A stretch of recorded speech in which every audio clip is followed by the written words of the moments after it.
Mina olen Marika Muuga raamatukogust ja loen teile täna Katkendi Eduard Vilde raamatust Minu esimesed triibulised.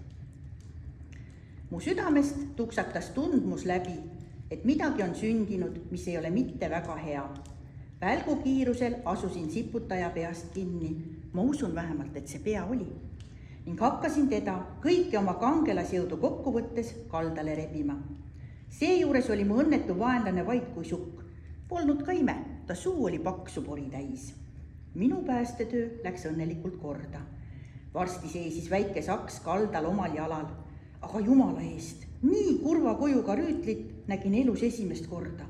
See mehike, kes seal kössis ja lossis mu ees seisis, tuletas meelde enam koerte puretud ja mudast välja tõmmatud varest, kui meie mõisa noorhärrat. Ta kingad hõbedast pannaldega, ta peenike madruse ülikond kuldsete ankrutega, ta helevalge läikiv krae.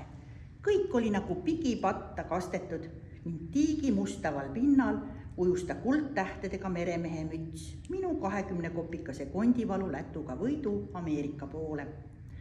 Et ka minu oma välimus mõndagi soovida jättis, et mu roosa kuub ja potisinised säärekatted sisse imetud veest ja porist tinarasked olid, seda ei pannud ma oma kaastundlikus ärevuses tähele.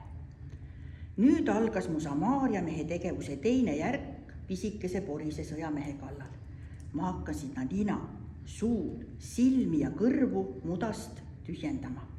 Oh, et ma ta suu kinni oleksin jätnud, see suu sai mulle hukatuseks, sest niipea, kui ta jälle hinge läbi laskis, hakkas ta hüüdma. Ta hakkas hüüdma nagu auriku hädasarv, nagu see pasun, mis Jeeriku linna müürid ümber lükkas.